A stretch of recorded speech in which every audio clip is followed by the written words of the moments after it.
Ladies and gentlemen, welcome to another Big Game Indicating Dogs Q&A. These questions are from people who are following the Deer Dog Training Blueprint, and the Deer Dog Training Blueprint is a 15-hour, 12-part video series that I made when I filmed everything that I did to train my own dog. You can find out more about the Deer Dog Training Blueprint and Big Game Indicating Dogs at biggameindicatingdogs.com. And you can also check us out on Facebook, Instagram, and YouTube. Right, first question. Stuart. I live in an area where there is limited deer but a lot of foxes. We are prominently fox shooters. Can we use this way of training on foxes instead of deer? My note on this is, hell yeah, you can use this style of training and hunting on anything, and it's one of the most effective styles of hunting, period. And it is, in so many conditions, using a big game indicating dog on whether you're using it on big game, small game, medium game, such as foxes, or here in New Zealand, I believe goats are actually categorized in some systems under medium game. They're not actually big game. But just anything. Having an indicating dog, a steady indicating dog, taking you to game and indicating it so you can shoot it with a shotgun or a rifle is it's just an incredibly effective way of hunting. It really is. And there's some circumstances where dogs that chase and grab and drag down can be more effective, but there's far more circumstances across a wider variety of landscapes and different kinds of bush and different kinds of areas to hunt animals in, and more animals where an indicating dog is so much more effective than any other way. Just having a good dog that can smell the game hundreds of meters away, if not thousands of meters away, or track for hundreds, if not thousands of meters or kilometers or miles or whatever you want to say. It's just so freaking effective, man, and that's why it's so popular, or why it's becoming more and more popular. That's why professional hunters use it. That's why, people that are specialists in doing it professionally travel all around the world doing it, and that it's just an incredibly effective way of hunting for so many reasons too, it can be effective as far as just, if you look at, say, bailing goats, for example, like a dog that will chase a goat and bail it. Quite often a dog will run out and chase a goat, hit a mob of goats, single one out, bail that, and it might chase it halfway down to the creek when you're right up by the ridgetop. And so you've got to go all the way back down to the creek, shoot that one goat, climb back up, and the dog will, and by that time, the goats that were in that mob have been traveling that whole time because they're running away from where they got hit by the bailing dog. And for the second goat, that dog has to go even further, hit that goat. It might chase that halfway down to the creek, and you've got to climb down and shoot that goat, go to the bail and shoot it. Whereas arguably in some circumstances with an indicating dog, say it was a mob of 3, you could have snuck in and just shot all 3 in one go, or shot 2 and then tracked the last one for a while and then shot it. That's and a lot. So that's one example, and granted to talk about both sides of it. There's other that's what I'm talking about, those other circumstances where sometimes the chasing, barking, bailing dog, if it's fewer numbers of animals, fewer numbers of goats in a very, very difficult area, sometimes indicating is a bit slower, and a bailing dog can be good. But if there's decent numbers of animals and the country isn't extremely difficult, an indicating dog is the go-to. And like in the professional animal control game, if you're talking about a crew where there's people that have really good indicators and people that don't. They just have a good hard bailer. In a very difficult block with very low numbers, the person with the good bailer will do better at getting those last few animals out of a very difficult area over top of someone with an indicating dog.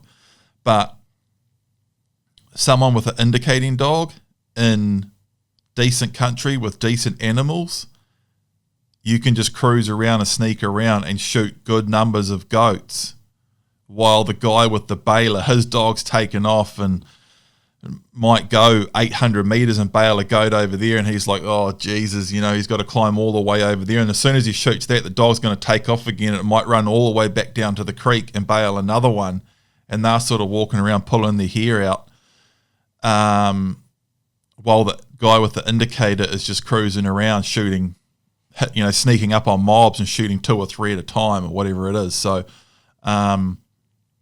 it's indicating dogs are extremely effective. They are it's a nice stealth, sophisticated way of hunting, is what it is. And you sneak around. You don't disturb the hell out of the whole area.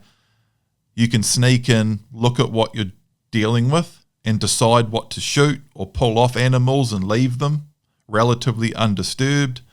If you spook something, you can track it. The dog can take you in on a wind scent, or it can track for ages. And back to this question, and you can just apply that style of hunting to anything, and we talk about that in the blueprint. We talk about how to keep it very species specific if you just want to target deer, and how to really train a dog to target deer, and how to maintain that target specific stuff out in the field. That's all in the blueprint. It's relatively simple, but there is a lot of, sort of smaller ins and outs of it that's easy to get wrong or make a small mistake.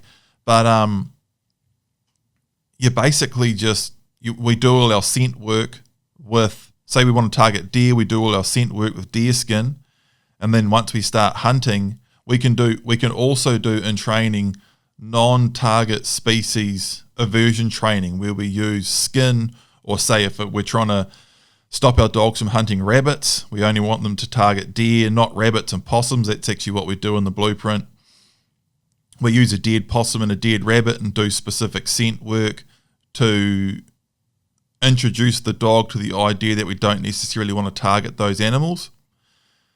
And we go over how to pull away from animals that we don't want to target, and how to deal with it and manage it, and sort of enhance that species-specific stuff later on as we're out hunting.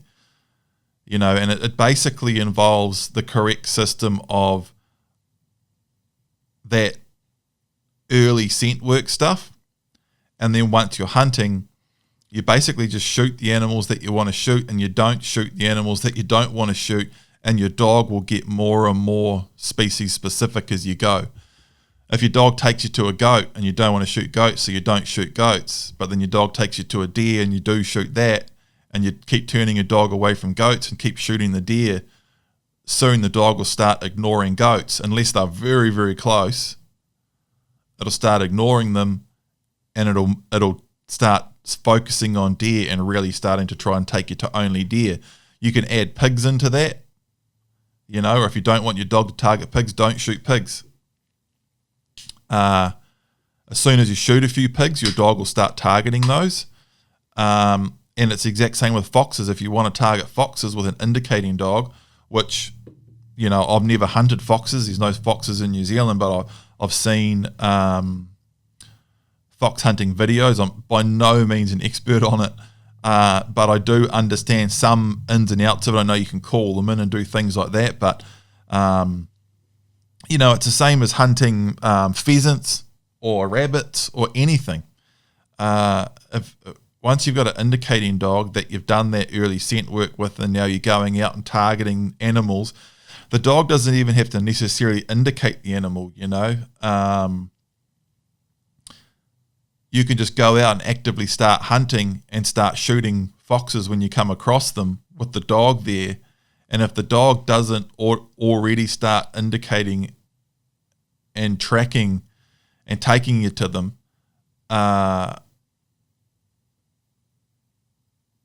you can just start shooting foxes, finding them yourself with your dog there.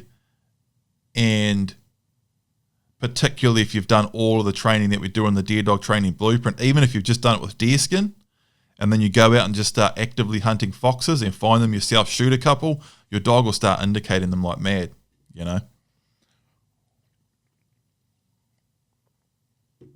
So can we use this way of training and hunting on foxes instead of deer? 100%. You can basically use it on anything, you know. You really can, you know. From small game right up to the biggest game. It's just the dog is just there to indicate, and it can smell animals hundreds of meters away and take you to them.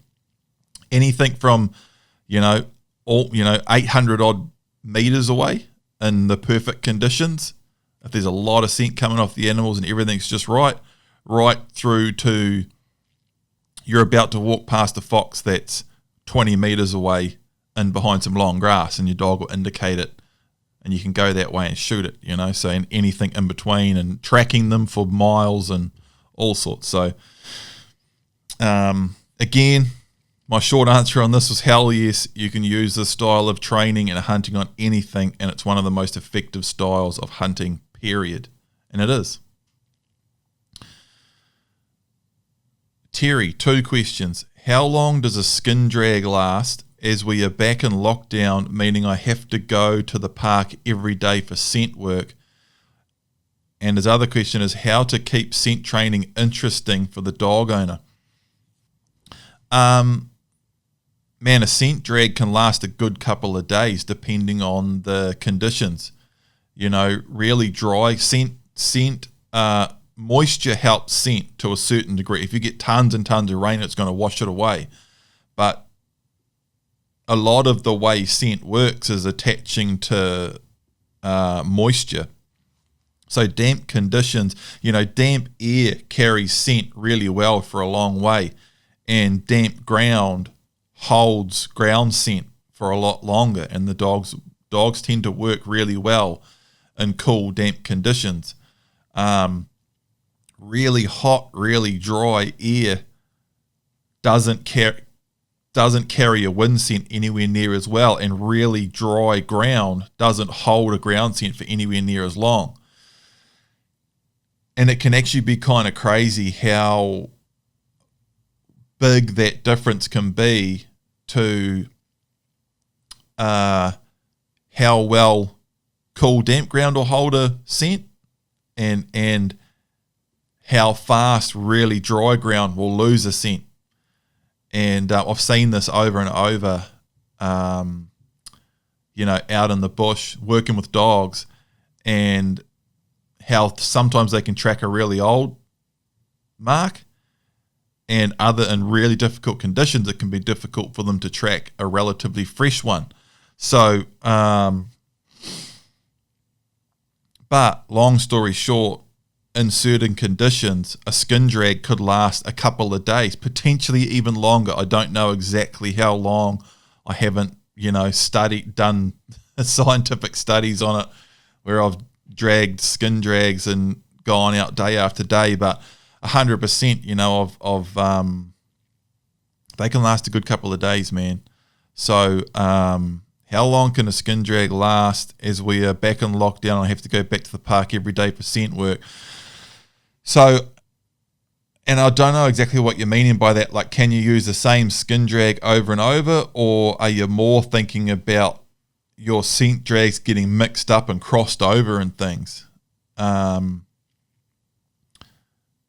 Yeah, I would always work with fresh skin drags, and I would keep in mind the fact that a skin drag can last a good 2 or 3 days, and I would be trying to do my skin drags on a clean bit of ground and not mix up those old ones if you can. I know things are difficult in lockdown for some people, but but it's just one of those things you got to do the best you can. How to keep scent training interesting for the dog and owner. I mean, everything that I do in scent training is all in the blueprint. And if you're asking these questions and you're in the inner circle, you've got it. So it's all in there. And this is in there too, but, I talk about that in the blueprint about don't try to keep scent work interesting and do more and more. Just do the basics, do what you need to do, and if the dog starts losing interest, stop doing it. Less is more, in my opinion, and I've spoken about this on lots of Q&As and speak about in the blueprint and that, how, I've trained dogs in the past with no scent work, no skin work, just get all my control and range and commands and everything all set up, introduction to gunfire, everything, and then just start hunting. And most dogs that are relatively well bred, whether it be half decent hunting breed or working dogs, they'll track the first fresh deer mark that we hit in the bush anyway, or they will lift their nose the first time they smell a deer in the bush, and that's indicating. And it'll obviously get a hell of a lot better, a hell of a lot stronger and clearer. But what I'm trying to say is I've had extremely good dogs in the past get off to a really good and quick start, doing no scent work or no skin work at all, just doing all of my training correctly, and then starting off hunting correctly, always never setting the dog up to fail. No mixed messages, everything's just done perfectly, and man, you can get them off to a cracking start real quick with no scent work. So the scent work that we do in the blueprint is really just adding that cherry on top and doing what we can do, and I speak about that in the blueprint, how some dogs will be very highly driven with the skin work or will want to do it over and over and over again. Other dogs will lose interest very quickly because it's just this unnatural going through the motion thing of you've set the skin drag up and you take them out there and they find it and you get there and you give them a pat and it's over. It's not a live animal. A lot of dogs will lose interest in that relatively quickly, and the a big part of what we do in the blueprint with it, and don't get me wrong, doing skin work is great. It does. Every dog's a little bit different with it, but it can help them a lot to tidy things up, learn how to track a bit better, learn how to hit that scent and stay on it. When we're working with deer skin, it can really create that interest in that scent. And when you first start hunting with a dog that's never even seen a deer, it can be pretty crazy how well they can hunt right off the bat. Print did that. He tracked and winded and took us straight into the first deer he ever smelt in the bush. Did an amazing job. I didn't do such an amazing job of shooting that one, but that's the way it goes. Hunting deer in the bush, it's not, you don't shoot every single one, but a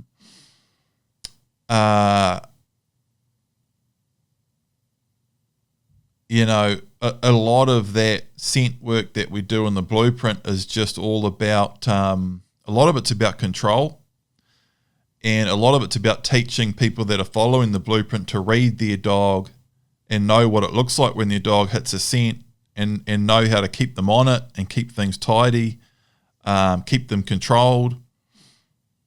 And a lot of it's about reading the dog too, and just, it just 100% makes sense to do it, but it's not the sort of thing that, as long as your dog stays on those first couple of tracks and wins, and you start them off super slow and close and easy, and you set the dog up to succeed, and you get them right every time, and you stretch it out until you do 4 or 5 sessions of nice long skin drags where the dog gets them right every time, couple of nice long wind scents, everything's tidy.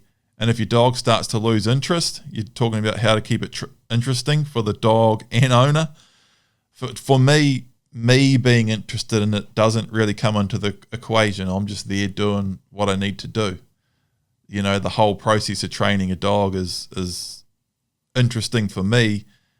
And having said that too, though, me getting bored doing it isn't part of the equation. It's just not even in there. If I'm getting bored, I'll just suck it up and focus and just keep going and do it properly. And if the dog's losing interest in skin work, provided I've hit those good, solid, basic markers that are all in the blueprint, then it's time to move on, you know. But that's all in the blueprint anyway.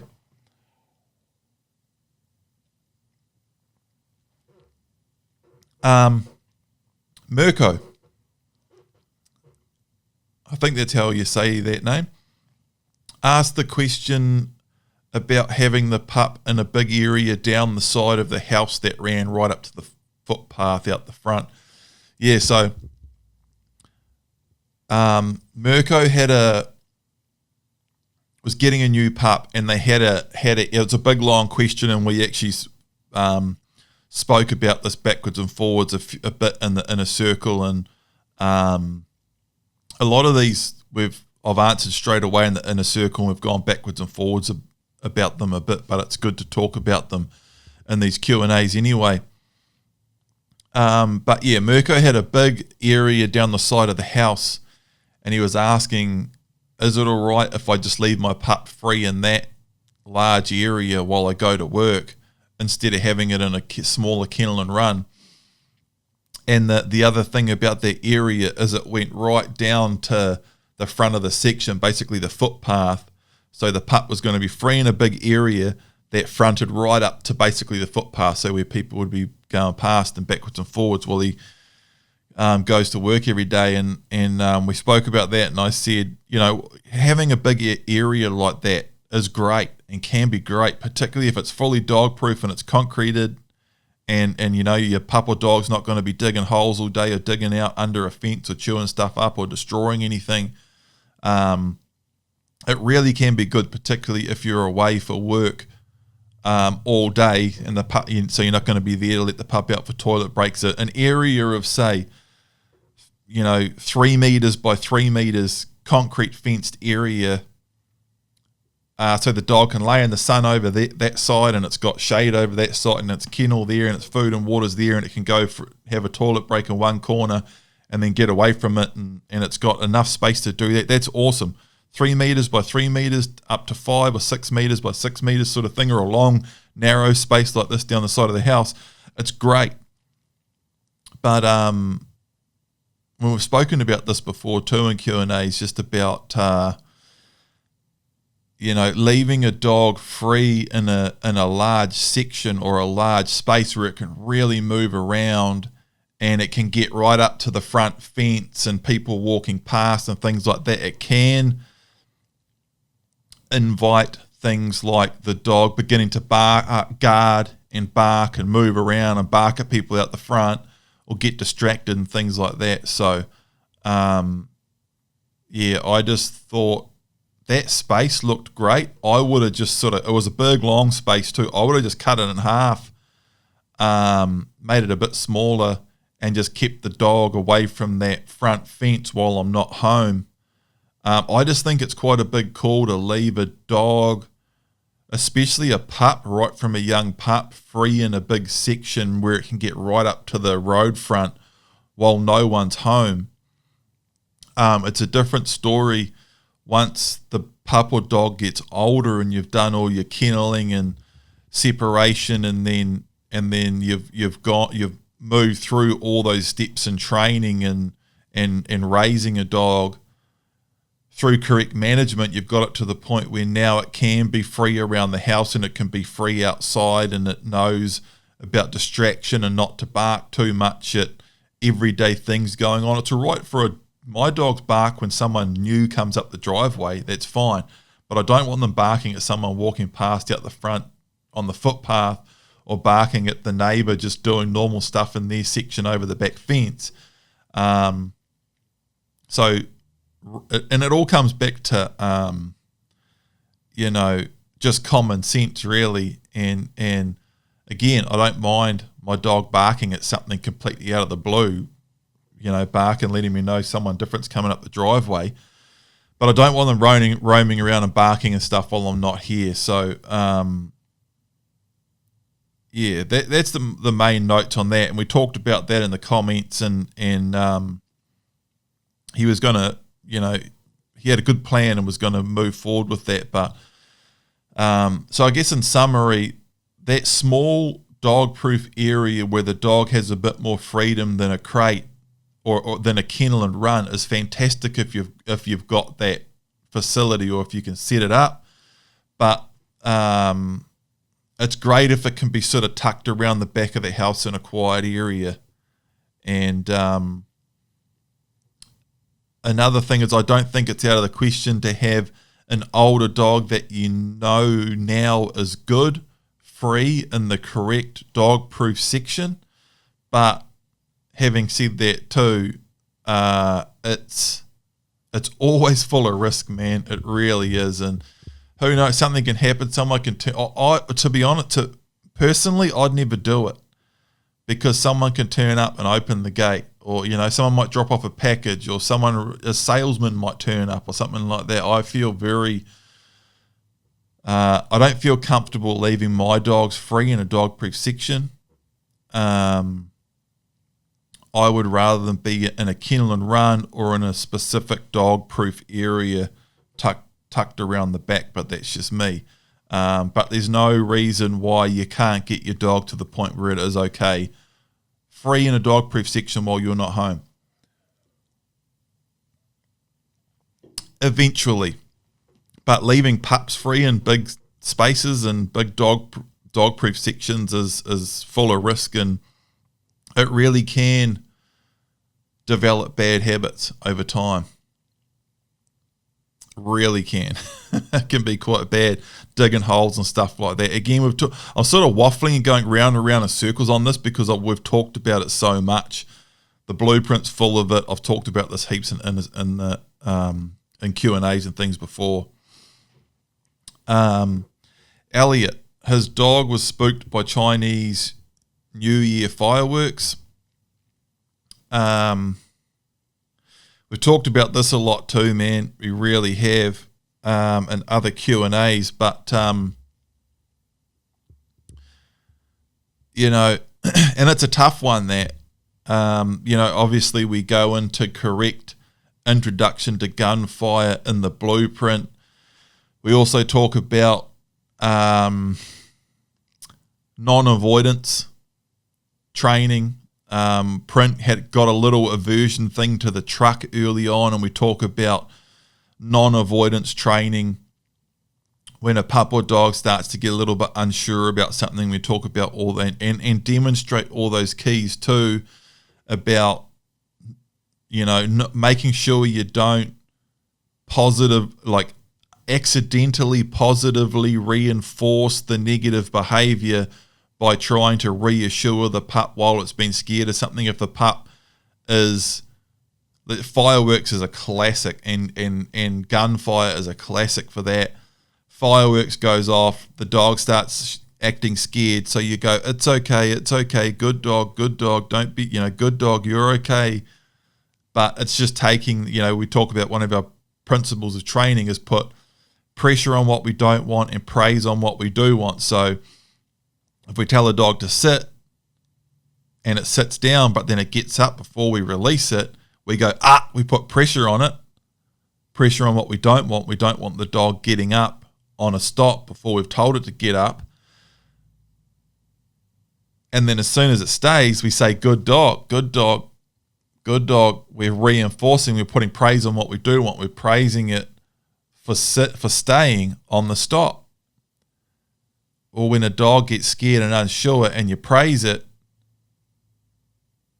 you say, good dog, you're okay, it's okay, good dog. They're just taking that as, you're just reinforcing that negative behavior. So that's the key there. I've had the same thing with Miko, man. I'm in town here, and with Print, I was out in the country, and we didn't really experience anything like that before I did the Gunfire training, and then now we're in town. Man, there's a big park just over the back here, and we've had massive fireworks displays. It's crazy how big and loud it is, and right in town here, I've got neighbours like over the back and in front and to all sides, and just she's all go. We have fireworks going off next door and all over the place. And so by the time I had that with Print, he'd already been introduced to Gunfire properly and all of that. And one moment, I'm just going to check something on this camera here.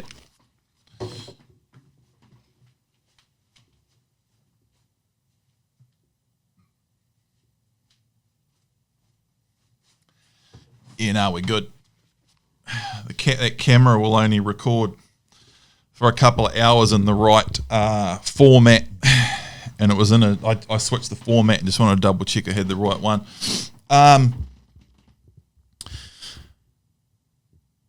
So Print was already introduced to Gunfire by the time we had fireworks going off in town and stuff, but Miko wasn't, and to be honest, Miko is a very forward and confident dog that it's quite difficult to knock her confidence back, or it's difficult to get her on the back foot on anything.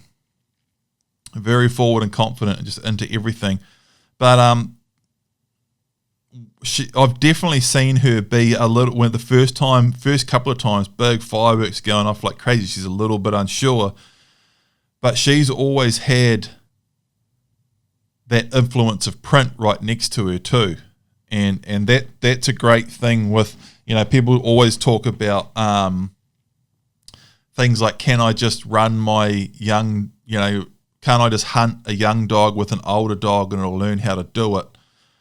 And 100% there's ways and you can do that and it'll help. But an older dog can't train a young dog range and control and bond and relationship and introduction of Gunfire and all that stuff. So that stuff doesn't count so much, but the way fully trained dogs can be really good with a few things, but I'd never rely on it. But one thing where it does sort of inadvertently help is with things like that. When if Print and Miko, they were outside, and I was just chilling out here one evening, and next thing, bang, bang, there's fireworks going off right next door, almost bloody arcing above my section, and those ones that shoot up and then explode. The neighbours were having a bit of, it wasn't even fireworks or Chinese New Year's or nothing. It was sort of as soon as fireworks go on sale, people seem to start randomly letting them off here or there. And I went outside, and Miko was pretty unsure, and Print was a little bit, but he was, it didn't bother him too much. So Miko will straight away just bounce off that other dog. And going back to talking about not trying to reassure a dog when it's scared. If anything, you've got to do it in the perfect way, and that's what we demonstrate in the blueprint. When Print's a little bit scared of the truck, I put a long line on him, and when he tries to pull away, I actually Print, and so a bit of a disapproval tone, not intense. I'm not telling him off hard out, but when he goes to pull away, I've got the long line there, so I can go don't. I'm basically telling him, don't pull away, don't be scared, and I've got the long line there to gently pull him in. So there's pressure on him verbally and through the long line, opposing pressure to him being scared of the truck, and the pressure is pulling him towards the truck. And if he tries to pull away, he gets come here. And as soon as he gets to me and the truck, all the pressure comes off, and now I'm praising him. That's perfect case scenario of pressure on what you don't want and praise on what you do want.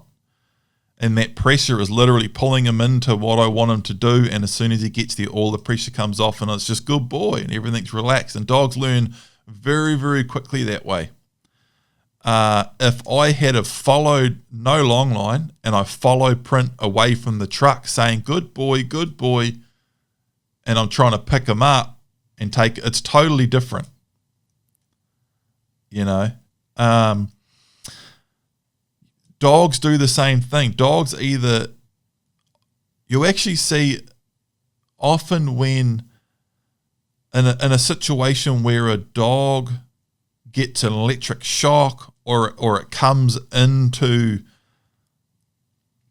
say, a dog-proof area with a bunch of other dogs and it's acting all out of whack, whether it's way too over-the-top confident or very, very unsure, tail between its legs and cowering and all of that, the other dogs, good balanced dogs, will be more likely to sort of rush up to it and stand over it and prod it with their nose and like they're putting pressure on it. You see that often in a social situation with dogs. They put pressure on anything that they don't want and they either positively engage or ignore stuff that they do want. You know, and quite often they're just the example. They're just there as an example. And in that case with Print and Miko, when the fireworks start going off, Miko was pretty unsure, but Print just being there, acting normal and relaxed, was the best thing for it. And when I walked out and I saw the fireworks literally bang, bang overhead, and I walked out there, I saw Miko pretty freaking unsure, tail between their legs, you know, all their body language just like, holy shit, I don't know what's going on here. I didn't say good girl, I didn't call her nothing, I basically just ignored it, sort of walked out there. I acted very relaxed, like nothing major was going on. I sort of did a bit of a lap of the section. I created a bit of time and space between the bang, bang of the fireworks going off. I think I walked into my little shed, did something for half a minute, mucked around, and then walked back inside and just super calmly and casually said, Print, Miko, come here. Called them inside, closed the door behind me, sat down, waited for them to look a bit more relaxed. But that was it. And then I think once they were more relaxed, I gave them a bit of a pat, bit of engagement, and that's how I dealt with it, you know. And that happened 2 or 3 times, and that's basically how I dealt with it every time I saw Miko sketching out on it. And the last couple of times, basically when fireworks are going off, I've walked outside and Print and Miko have just looked the same. They're aware of it happening. They're sort of like, Jesus, this is pretty loud, but they're not freaking out, you know. So that's the important part of it. And that's sort of a lot of the principles of that non-avoidance stuff and loud noises and confidence training and stuff like that. Not accidentally positively reinforcing the negative avoidance behavior of the dog. If anything, put pressure on it very carefully or ignore it and just very carefully trying to guide the dog away from the negative behavior and the situation, and then very carefully praising it as the dog comes out of the negative behavior. And that's basically it, you know, all introduction to Gunfire's in the blueprint. I do have a note here. You could potentially get into clapper training earlier in town. If you're in town and you're worried about that coming up, you could maybe get into clapper training early, but I wouldn't necessarily recommend that either, because the way it's all laid out in the blueprint is fairly important, and we don't do the clapper training until we have a certain base of basic control and relationship and bond with the dog, and we're able to do all the stuff that we need to do or want to do to do our introduction to Gunfire correctly, you know. So yeah, to me, this is one of those things that, you know, no matter what you do, you know, we've got a lot of people using the blueprint now, and it's just a fact with dogs and life that every now and again a certain curveball comes up that's just the perfect combination of the way the dog is and the way everything's been done up to that certain point, and, you know, the individual temperament of the dog, and then something happens, just perfect timing, and it's a bit of an issue or a mission to deal with. We were talking about this in a circle too. I think Elliot said that he was making good progress on this. Let us know, Elliot, how you're getting on with that. But again, you know, a thing of these Q&As and putting them on the podcast and that, and talking about all of these questions sort of at a bit more length in these podcasts is really good for anyone listening, you know. So, but yeah, let us know, Elliot. Luke, can I let my dog break its range to take a crap? That's actually in my notes. Ha ha ha is in my notes. And yes, you definitely can. You definitely can, man. I think we've had this question before, actually. I didn't remember it when I was setting up this Q&A, but sitting down and thinking about this question again, we've had that before.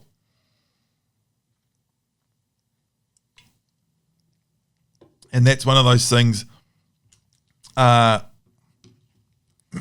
Again, if there's any main criticism about the blueprint, it's about how it goes on and on and on, and that's because it's basically absolutely everything's in there. You know, I just talked about and explained and demonstrated absolutely everything that I do to train my own dogs, and we just sort of go really deep into everything. So some of the questions, there's not that necessarily that many questions left to ask, but that's one of them. That's one of the things that I don't directly address in the blueprint is letting your dog. I talk about keeping your dog in range and everything clean and tidy and all that, but then people's dogs need to take a shit. And yes, you can let your dog break its range to take a crap or to take a piss. That's okay. Luke was also having issues with introduction to Gunfire, and he watched the YouTube video on Big Game Indicating Dogs YouTube. That's a good note for people listening, and for Elliot and people listening to that Elliot question about gunfire and about fireworks and loud noise and your dog getting scared of it. The video's on the Big Game Indicating Dogs YouTube channel, and it's called How to Make a Gun-Shy Dog Gun Steady. I think it's had 15,000 views or something. And it's just me talking at length about that. I think it's about a 15-minute video. And it's talking about the things that I have done in the past to fix gun-shy dogs. I've worked with and fixed a few severely gun-shy dogs. And there's a lot of great stuff in that.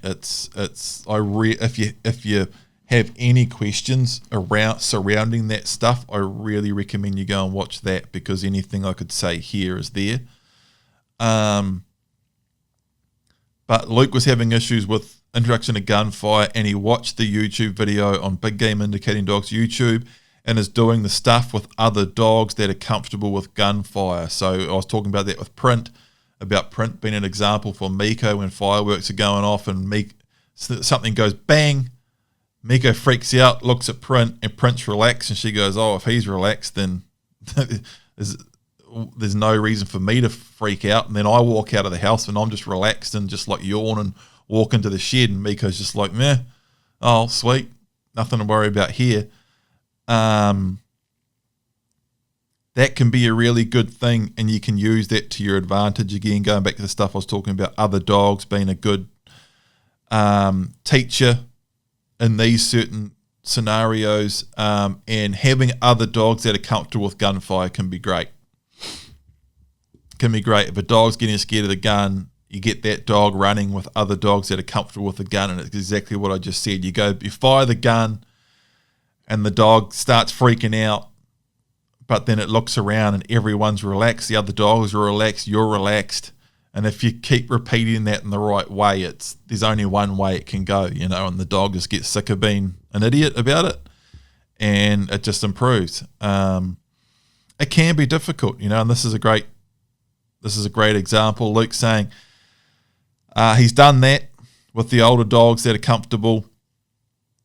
He's done a fair bit of work on it, going out 3 or 4 times a week for a few weeks, and it's getting better. His dog has gone from being pretty unsteady and shy around gunfire to getting pretty good. He's currently working with 22 and subsonics, and now he's going to work his way back up through the louder guns. I can't remember exactly what he wrote, and I haven't written it in my notes, but I remember him saying he said he's pretty sure if he does X amount more sessions, he'll be away. He could see the way it was developing. So it's a good example. There's time frames and frequencies in there as far as going out 3 or 4 times a week for a few weeks. So that's a lot of sessions. And sometimes that's what it takes, if you've really run into trouble. I've fixed really bad dogs within about a week, but that's doing it, working a bit with the dog about 3 or 4 times a day in perfect conditions with other dogs that are great with it and every trick in the book, But when you do that, when you really fire something through really well under perfect conditions, and you get like this great a visible result really good and really quickly, you still have to manage it really well for a long time before it's solid, So it's like a lot of things. Doing it over a long period of time and taking your time with it is always going to be better than trying to fire it through like that. But I've turned the corner with some pretty tough dogs within a week. Heath, hi Paul, we're having issues with our 17-week-old GSP pup toileting in the vehicle.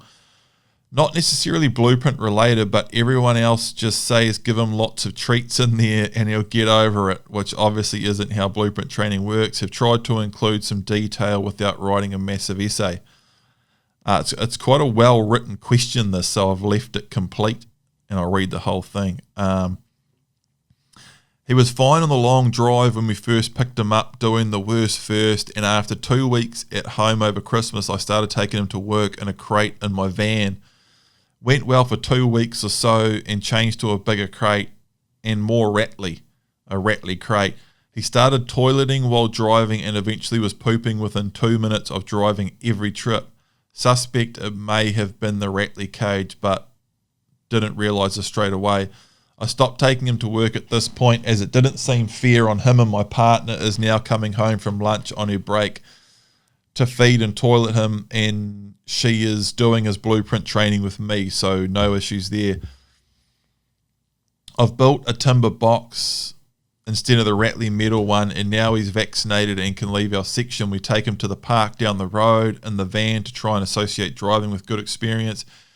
He has got better but still toilets in there on occasion. Is there anything you suggest we can do to help him with being seemingly nervous in the vehicle, or just carry on with short trips and gradually increase the distance we drive with them? Cheers. My notes on this is the dog needs time and space to go before it goes in the car.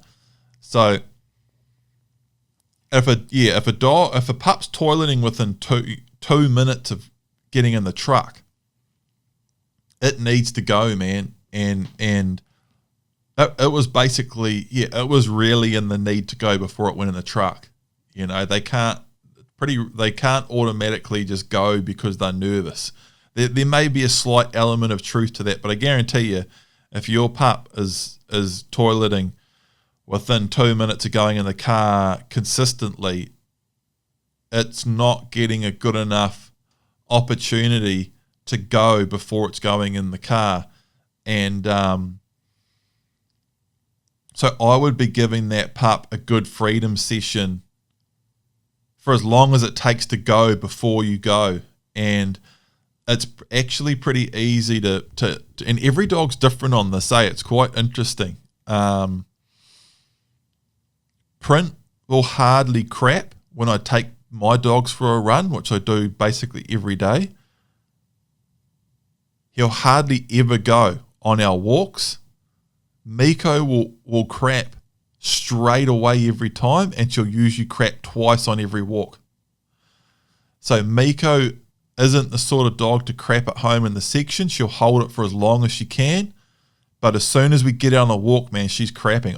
I know I need at least, I'll take 4 poo bags every time, because I'm in town here walking the dogs on the beach and in the park, so I'm picking up their crap in bags and throwing it in the rubbish.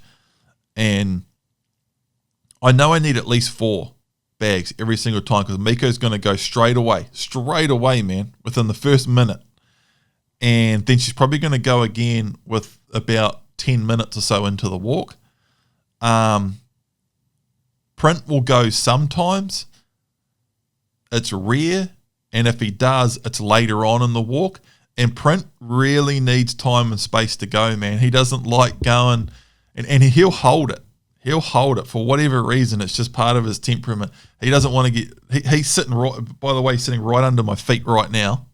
He just follows me everywhere. He's always watching and looking what I'm doing.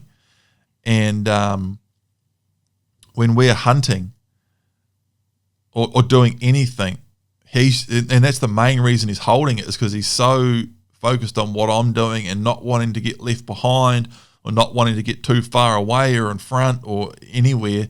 He's just focused the whole time. And it's quite funny. Quite often we'll be, I'll give him, we'll drive real far somewhere to go hunting, and I'll stop halfway and give the dogs a run, and Miko will just cruise around and go to the toilet quite quickly. And Print won't. He'll get out, maybe take a quick piss, and then he's just watching me and hanging around me and waiting to see when I go back in the truck. And then when we get to hunting, he's just watching me and hunting and hunting and hunting. And quite often it'll be midday, mid-afternoon, and he won't go until I sit down, take my pack off, take a bunch of junk out of my pack, and he can see I'm really spread out and I'm not going to do anything or go anywhere for a good few minutes.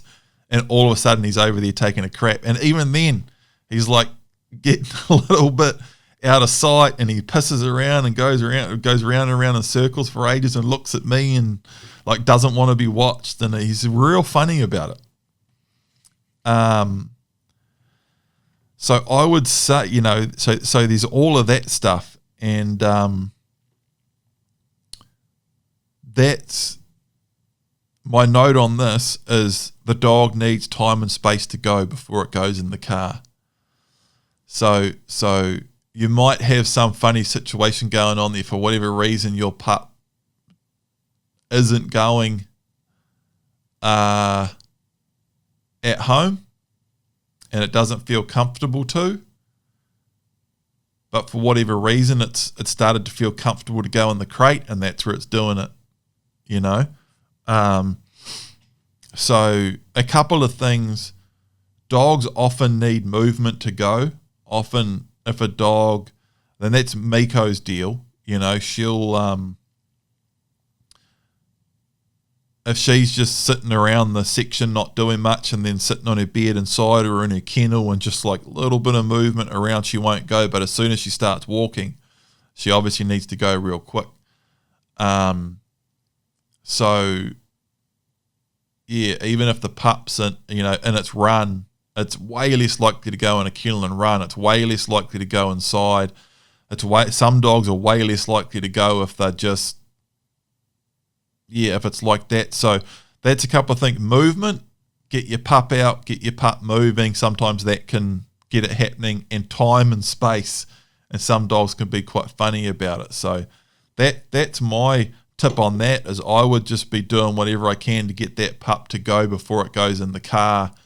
Whatever's going on with its routine, and that it's holding it, and it's decided that in the cars it's safe space to go. So my way of solving that is to get it to go before it goes in the car.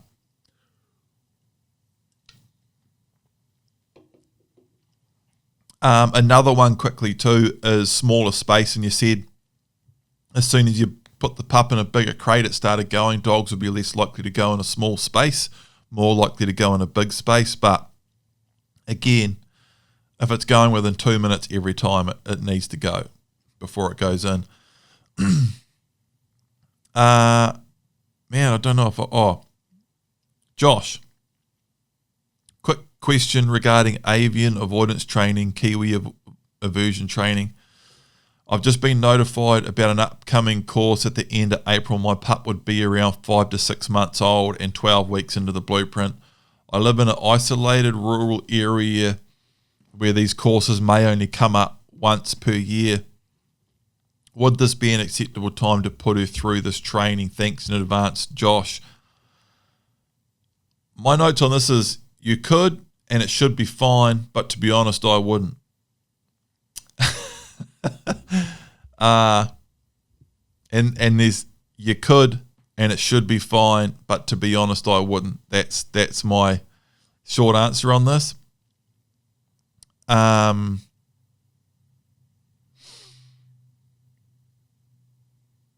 Yeah, I just wouldn't, man. You know, and people always talk about how it's funny. People talk about how easy print seems to train, and then other people talk about how much I go on about and do this and do all these little things, and I go on and on about it, and but that's why it looks so easy, is because I go out of my way to do all of the little things just right, and I do it all properly, so the next step's easy every time. And man, I go out of my way to do things big time, you know, like going back to the skin training. The guy asked, how do I keep it interesting for myself? I never think about that in dog training. It doesn't have anything to do with me. It's all about training a good dog, you know. So whether they're on board or sick of it or what, it's not even in the mental conversation in my head. And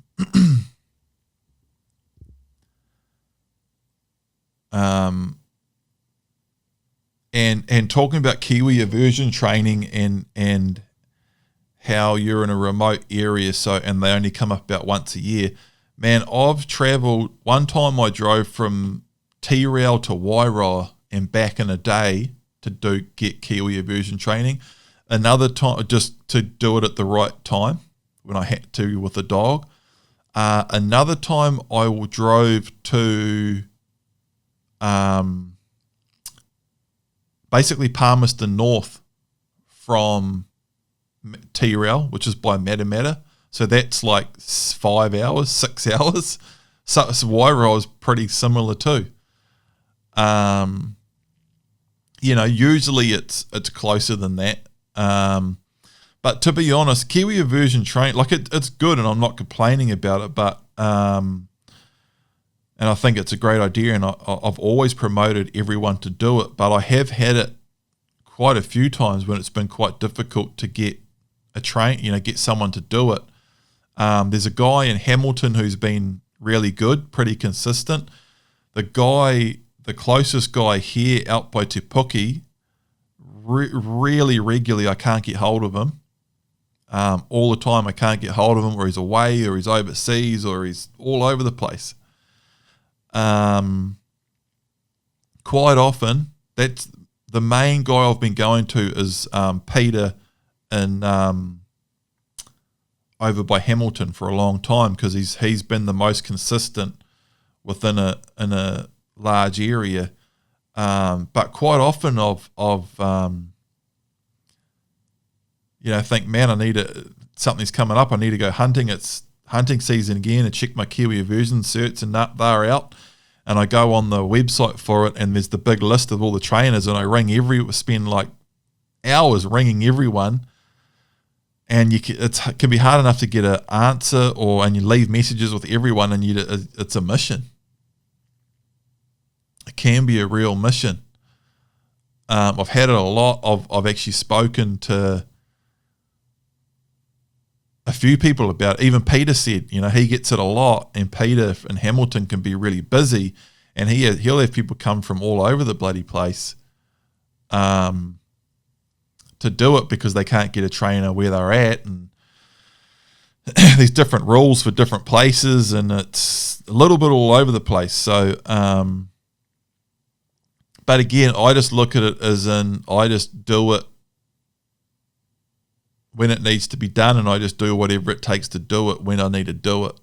And again, I'm regularly waiting a while, or I'm regularly driving a freaking long way to get it done. So that's all I can say, man. That's all I can really say is what I think about it and what I recommend and what I do personally. And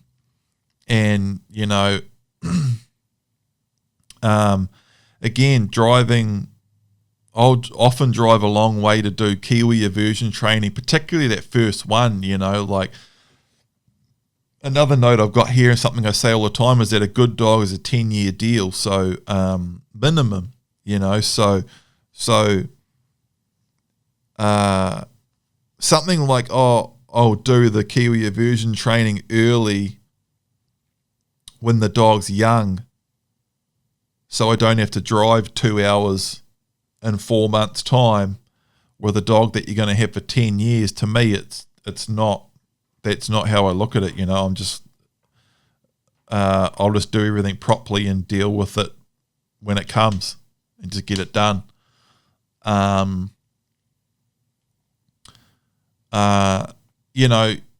again, like I started, you could do it and it should be fine. I just say your dog was 6 months old, but at 6 months old, we've still got a lot of stuff to do, scent work, a lot of confidence stuff, obstacles, all sorts, man. And I'm a big fan of getting all that stuff out of the way and having our relationship and bond and all our tools all set up for the dog. If we do Kiwi Aversion training later on, once we've finished all our scent work and all of that, once you've got all of that stuff out of the way and you do your Kiwi Aversion training, it's nothing. It doesn't matter. It's water off a duck's back. And it should be if you do it at 6 months old too. And that's why I said the first thing I said here is you could, and it should be fine. But to be honest, I wouldn't. It should be fine with a 6 month old pup too. But it can be a pretty full on experience. And again, talking about Kiwi Aversion and all of that, they're not all the same. I've had them quite different, and I've had some of them be pretty straightforward and normal and what you would expect, and then another trainer does a completely different thing. And I've had a couple of pretty interesting experiences with Kiwi Aversion training, and some of the situations my dogs have been inadvertently taken into, and sometimes the dog just gets a little nick and it's just a little yelp and jump back, and that's it. Man, I've had other trainers seem like it's a massive zap and they're holding the frickin' button down and the dog's rearing up and doing backflips and all sorts of stuff. So, but what I'm saying is it can be quite a full-on experience for a young dog, and then it can carry that experience into other situations when it might, whether it's going to be scent work or confidence stuff, or so I like to get, particularly for that first time, I like to get everything set up and get the dog to that sort of 10 months old to 12 months old, and I've done all my scent work, everything's pretty solid, and I'm not far away from starting to hunt, and then I'll do it before I go hunting, and I think it's worth Even if it's like, right, I've got to put next Saturday aside and do a 3-hour drive somewhere, and drive all morning, get your Kiwi cert, go have lunch, and drive all afternoon, and get back, and it's done and dusted. That's my take on that, man. And we get that a bit on a few different things, like, anyway. Ladine, I think that's how you say the name. Ladene. Where can I buy a training long line from? Must be light. There was plenty of answers to this straight away in the inner circle too, but I don't know where you can buy one like the way we use in the blueprint, but my notes is just to make one as per the blueprint YouTube video. It's literally a piece of string with one knot tied in it. That is demonstrated in the blueprint, and I've also got a video on that on big game indicating dogs. I'm just going to find it now.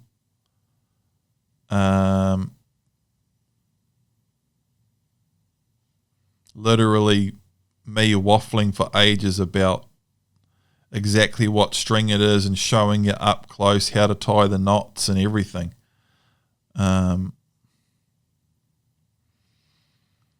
Big game indicating dogs.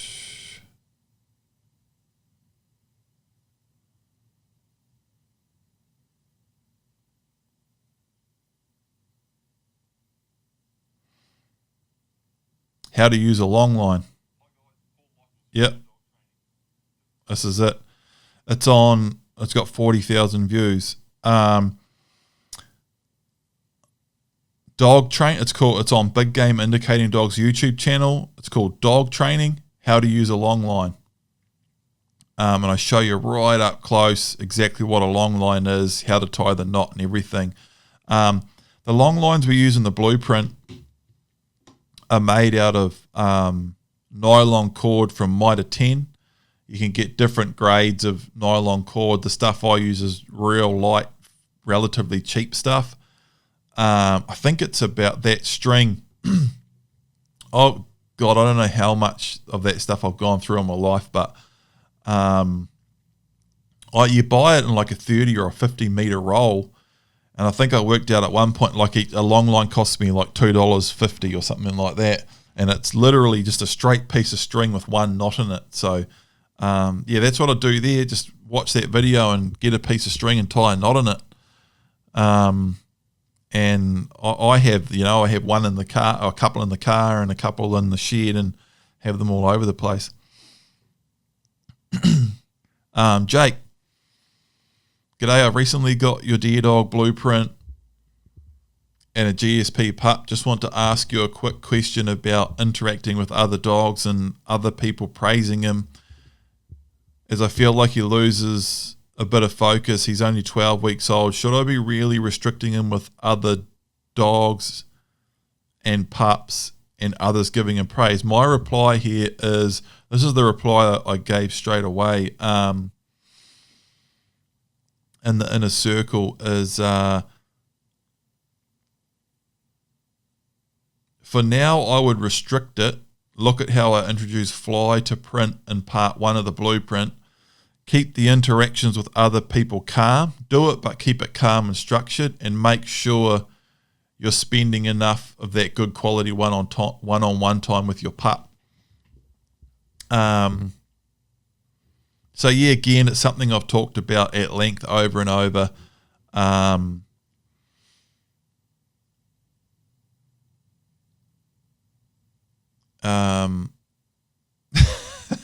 And again, I just get a bit stuck sometimes trying to work out like what direction to come at it from, or what I've talked about before, or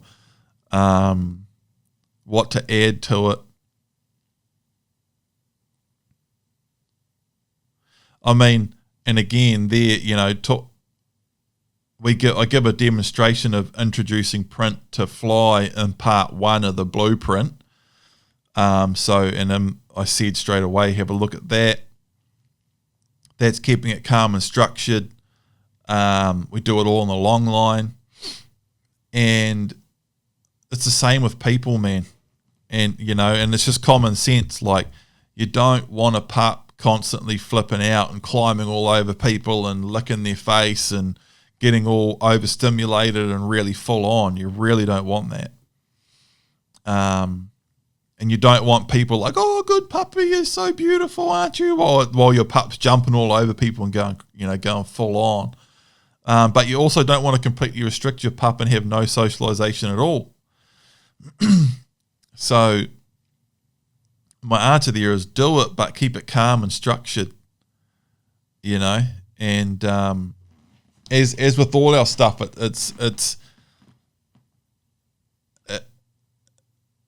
we do the worst first, teach your pup how to be calm and reasonable around people, and then once they know how to do that, then they could start to have more fun, and all of that is all about setting our dog up to have the highest chance possible, having the best life possible. Because again, I've said this 50 times, 1,000 times.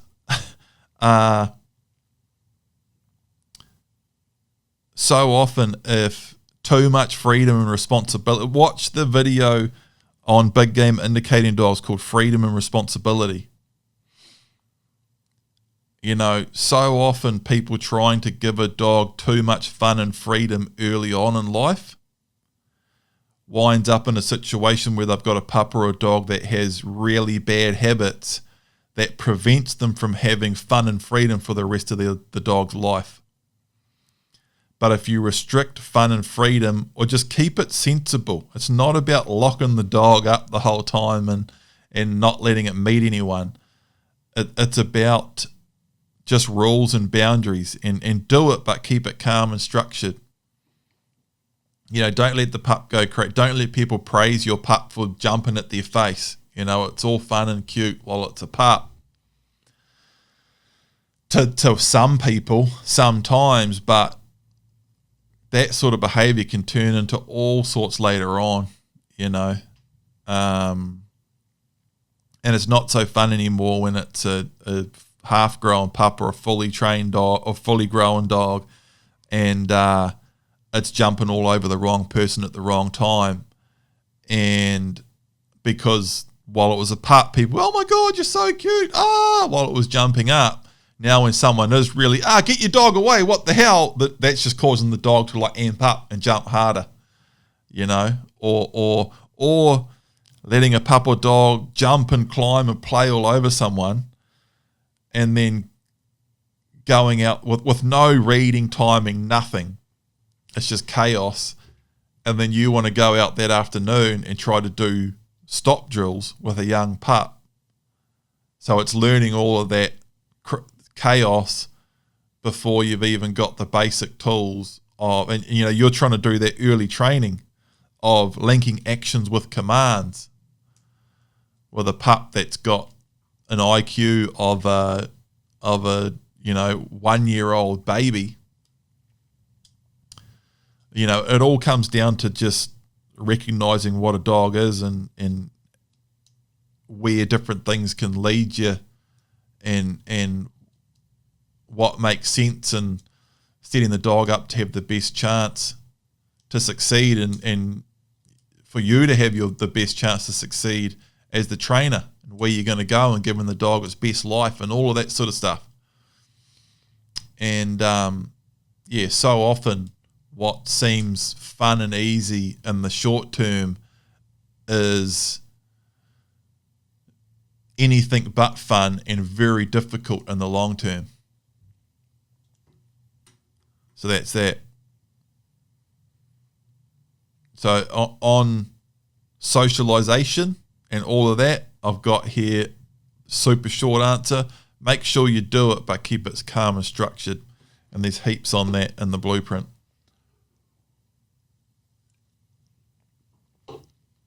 There's more on it in the Palmico Dog Guide too.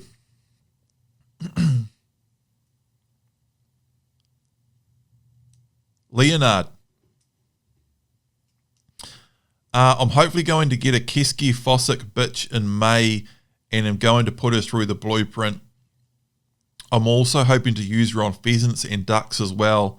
Just in wanting to know your thoughts on using your dog for all three, how you would train her to do that, whether you go blueprint first or train her on birds at the same time as the blueprint. Cheers. I'd do the blueprint first and birds second. That's how I'd do it.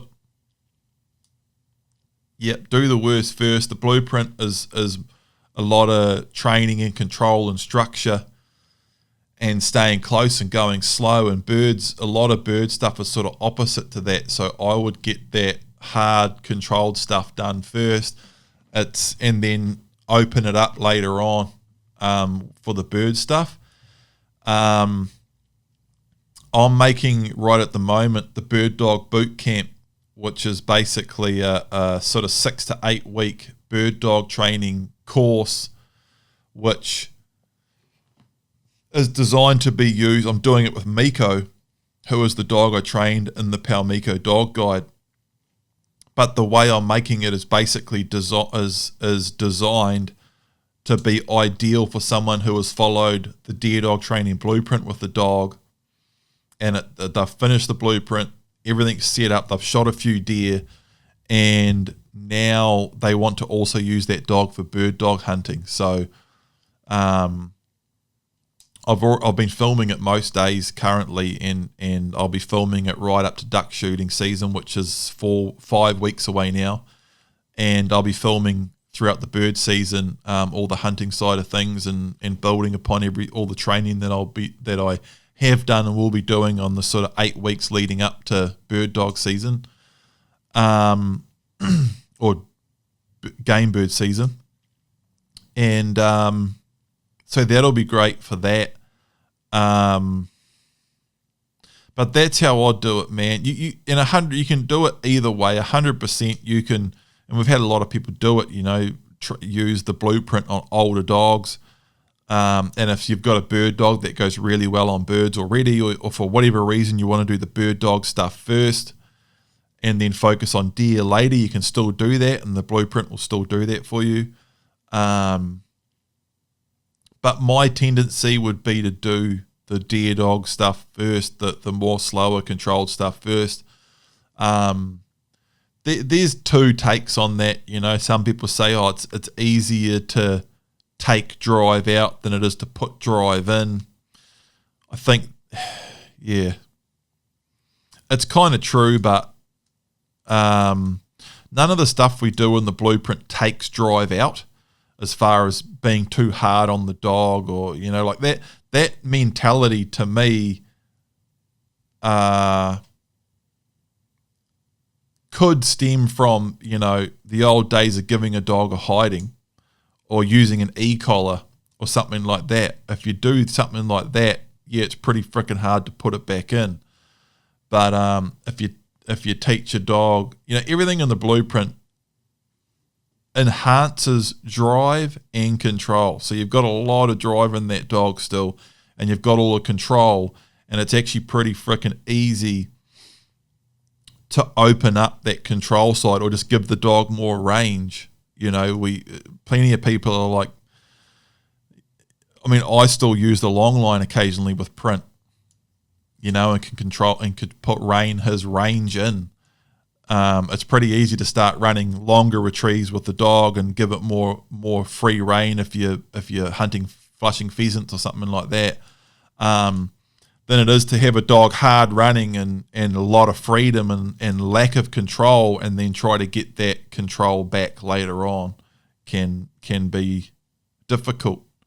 So that's how I would tend to do it. Do the control stuff first and open it up later on, rather than having it all opened up first and then trying to rein it in later on.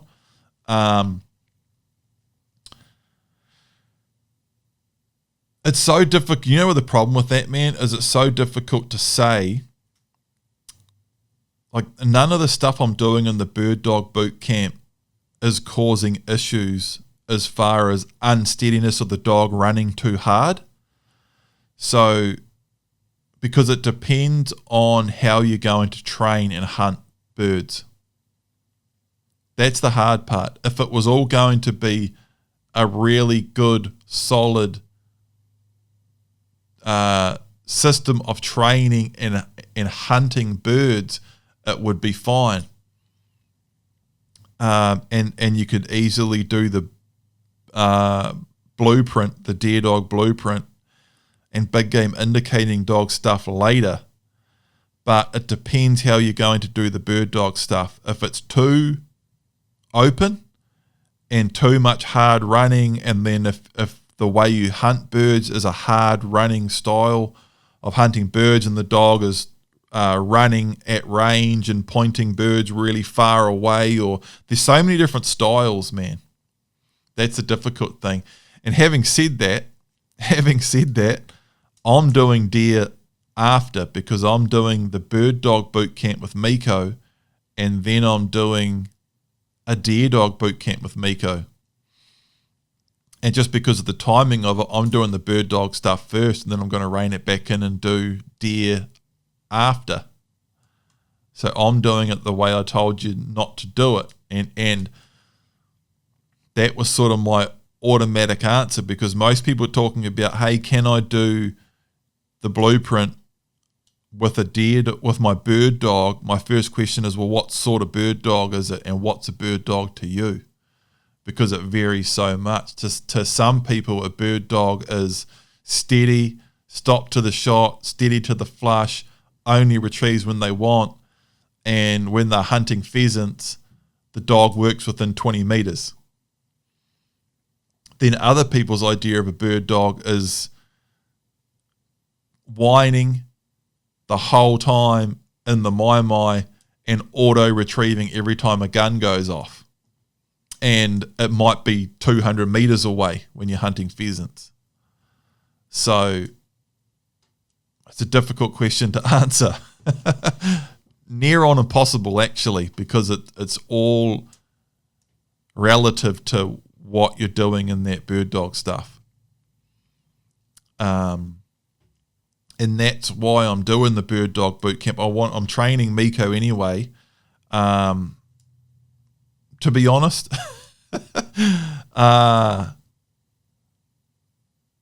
filming it's a bit of a mission, and I'm not.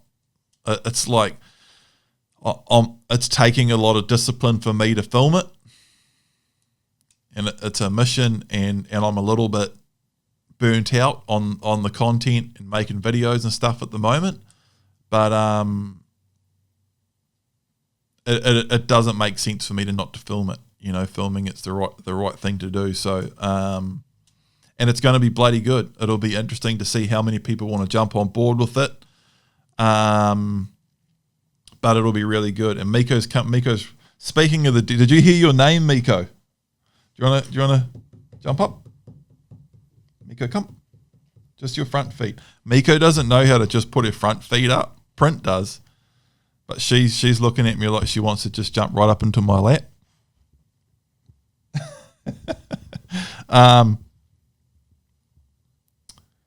But yeah, Miko's going really, really well, man. And that's why I had to do it. You know, I got Miko to make the Pal Miko dog guide with the general dog training series, and it was just a complete coincidence that I ended up getting the breed that she's a Vizsla heading dog cross. And I wasn't intending to use the Pal Miko dog as a hunting dog at all. But it's funny the way things work out, you know. And I got her just because she was something different. She was basically exactly what I was looking for the Pal Miko dog guide, as far as her looks and her temperament. And the fact that she was the breed she was just a complete coincidence. And then her raw material as a bird dog and as a big game indicating dog and a bird dog is just like ridiculous off the scale. and she's perfectly set up for it too. So she's just had all of that good, solid, basic training of the Palmico Dog Guide, which is pretty close to the blueprint without all the hunting-related stuff. So it's pretty close to the blueprint. Nowhere near as structured on range and things, but as far as long line and the stop, drill, and all the principles and everything, it's all the same. So she's just a nice, clean slate with a stop, go, turn, range, a lot of attentiveness. We've got a really good bond and relationship. She's basically just a perfect, clean slate to just run with, you know. So loves the water, very birdy, natural retriever, awesome stalk and point. She's going to be a beast. So then that's the Bird Dog Boot Camp. I'm sort of a quarter or a third the way through filming it now. Yeah. Jordan, hey there, have watched through pretty much the entire blueprint, was looking at getting a Vizsla pup towards the end of the year after my house is finished. However, a 7-year-old Weimaraner rescue dog is available, has no prior deer stalking experience. Do you think it would be possible to untrain bad habits and retrain on the blueprint? My note on this is, man, that's a big question. And it is, man, like, it's a huge question. It depends, you know, like what are the bad habits? And like it's pretty hard to beat starting off with a pup. It's pretty hard to beat starting off with the right pup and doing all the right stuff with it. It's pretty hard to beat that. And it's pretty easy, you know, the right pup, you can have that fully trained and hunting within 12 months. You know, and going pretty freaking well within a year. And it's pretty easy to get an older dog and start approaching a year in and you're still not there. You know, so you have to be careful about that. Having said that too, though, if you get the right older dog, you can have it hunting pretty well in 8 weeks. It all depends on the dog. And what its past experience and what its bad habits are and what you are going to do with it. So, again, very difficult to beat a pup, and it depends what the deal is with the dog, man.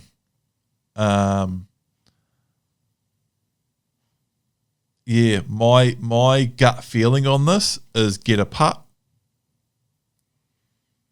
But then I'm a huge fan of giving an older dog a go too, and not just palming them off. You know, we've had a lot of people retrain older dogs. We've had people retrain 10-year-old dogs and do really well with them.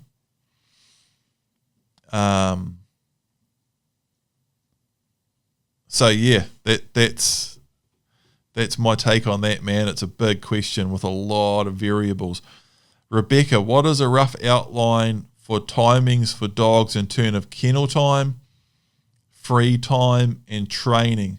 We have a 5 months old and just struggling to get the balance right of free time, training, and kennel time.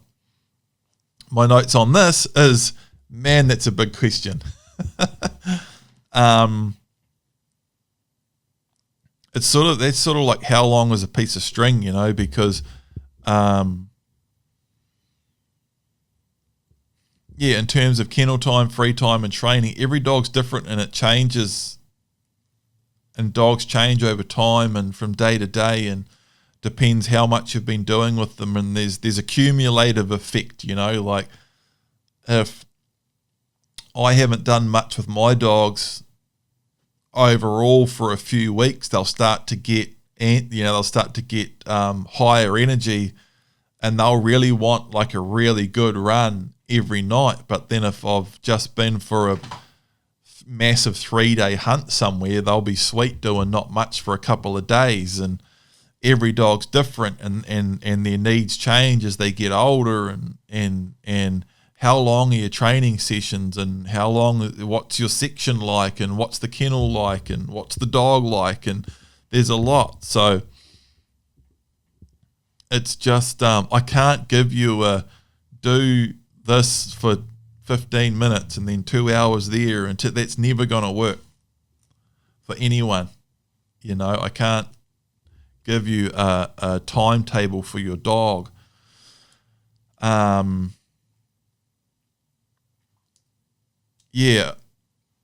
you say you're struggling to get the balance right, I need to know.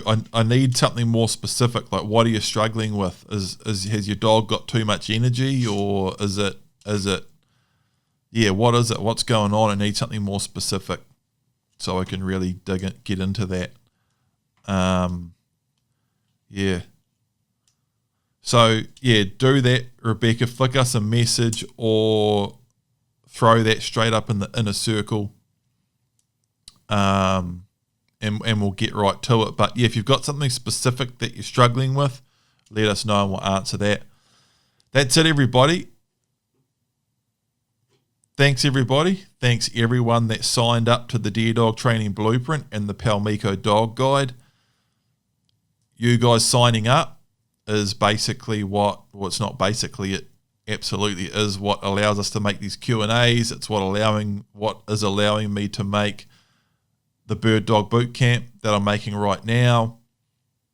I'm looking at making the Bird Dog Boot Camp, the Deer Dog Boot Camp, and then hooking back into YouTube and just making hunting and fishing videos and posting them up.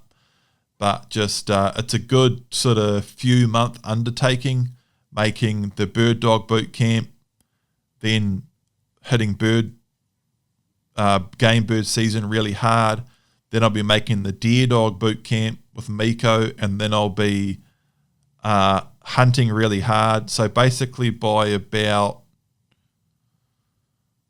towards the end of winter, I would have had most of that stuff pretty wrapped up, and I'll hook back into YouTube and making just free hunting and fishing videos. And then I've then I've got a heap of other stuff after that, and the podcast too. A lot of people have been hooking into the podcast. The podcast I've been doing with Ben. It's all of you guys and girls and everyone, people that have signed up to the Deer Dog Training Blueprint and the Palmico Dog Guide, that it basically allows us to, any content that I make, everything just goes straight back into making content. And also originally the people that put in for the podcast. You guys know who you are. And just a big thanks to everyone, man. Anyone that supports our stuff and watches videos, signs up, follows, signs up to the blueprint. Thanks, everybody. I'll see you later.